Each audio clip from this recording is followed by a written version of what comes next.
Around 3:14 a.m. on May 9, 1941, the lights flickered aboard U-110. It wasn't a power failure. It was the frantic, desperate scramble of a U-boat crew moments before capture, attempting to destroy the most vital piece of German military technology.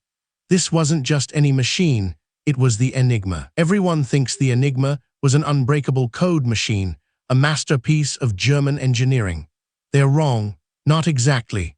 Its strength lay not in its inherent invincibility, but in the meticulous procedures surrounding its use and the profound human failures required to compromise it. For years, the Enigma's almost perfect security allowed Nazi Germany to communicate with devastating efficiency. U-boats roamed the Atlantic, their positions and targets relayed with chilling precision. Army groups coordinated sweeping offensives across Europe. The Allies were fighting blind, their intelligence often arriving too late. But a silent, desperate war was also being fought, not on battlefields, but in the quiet, smoke-filled rooms of codebreakers across Europe. A battle against a machine that looked, innocuously enough, like a sophisticated typewriter. The Enigma machine itself was deceptively simple in concept. Invented by Arthur Scherbius at the end of World War I, it was initially intended for commercial use, offering secure communications for businesses.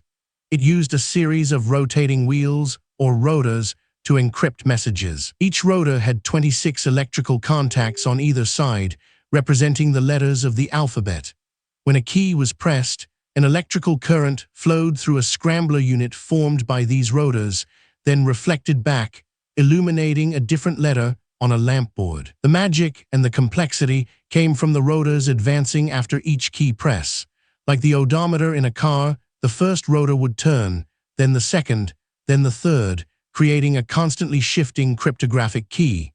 This meant typing the same letter twice would almost certainly produce different encrypted outputs. The number of possible settings was astronomical, with 3 rotors chosen from a possible 5, later 8 for the Navy, and a plugboard that swapped pairs of letters before and after the rotor encryption. The total number of permutations reached into the quintillions. For the Germans, this complexity was their security blanket. They believed no human, no matter how brilliant, could ever hope to crack a code with such an unfathomable number of possible solutions. Their arrogance, however, would prove to be their undoing. The first significant crack in the Enigma's facade didn't come from the British, but from Polish mathematicians.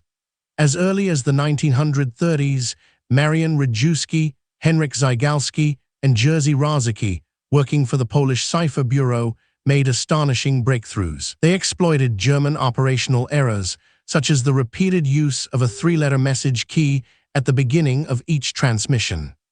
This seemingly minor flaw provided a crucial crib, a known plaintext, that could be used to deduce parts of the key. Their most ingenious invention was the bomba, an electromechanical device designed to find Enigma settings. Named after a Polish ice cream, these bomba machines mechanically searched for solutions, dramatically cutting down the time required for decryption. But as war loomed, the Poles, understanding the immense threat, shared their findings with British and French intelligence in 1939. This act of unparalleled bravery and foresight laid the crucial groundwork for the British efforts at Bletchley Park. Bletchley Park, a sprawling Victorian estate in Buckinghamshire, became the nerve center of Allied code-breaking.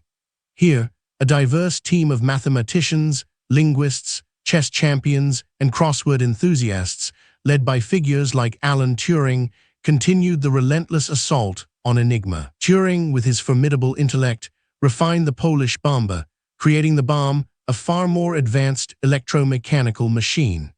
These devices systematically tested possible Enigma settings, relying heavily on Cribb's educated guesses about parts of the plaintext. One common crib involved weather reports, which often started with predictable phrases like Wetterbericht, weather report.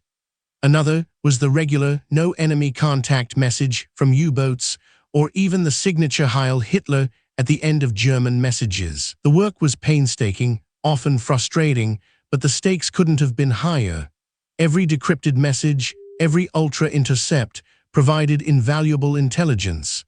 It allowed the Allies to anticipate German moves, reroute convoys, and plan counterattacks. The capture of U-110 and its Enigma machine in May 1941 by the crew of HMS Bulldog was a pivotal moment. Despite the Germans' frantic attempts to scuttle the vessel, the Enigma, codebooks, and daily settings were recovered. This was a gold mine for Bletchley Park. This captured machine, along with others later seized, provided tangible proof of their decryption methods and helped calibrate the bomb machines. It reinforced the legitimacy of their work and allowed for even faster, more confident breaking of the daily keys. The impact of ultra-intelligence was profound. It's estimated that the breaking of Enigma shortened the war by at least 2 years, saving countless lives. Without it, the Battle of the Atlantic might have been lost, and D-Day a far more perilous undertaking. Yet the secrecy surrounding Ultra was so intense that its existence was kept classified for decades after the war. This was partly to protect the methods, should they be needed again, and partly to avoid revealing the extent of Allied intelligence capabilities. The human cost of this secrecy was also immense. Alan Turing, whose genius was instrumental, was persecuted for his homosexuality, his vital contributions remaining unacknowledged for far too long.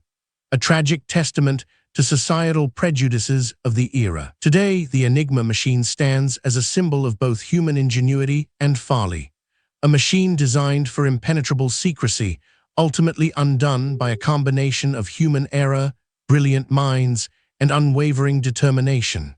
Its legacy is not just about a code, but about the hidden war that truly turned the tide. Next, we'll delve into the lesser-known Japanese code machines that proved even more challenging to crack.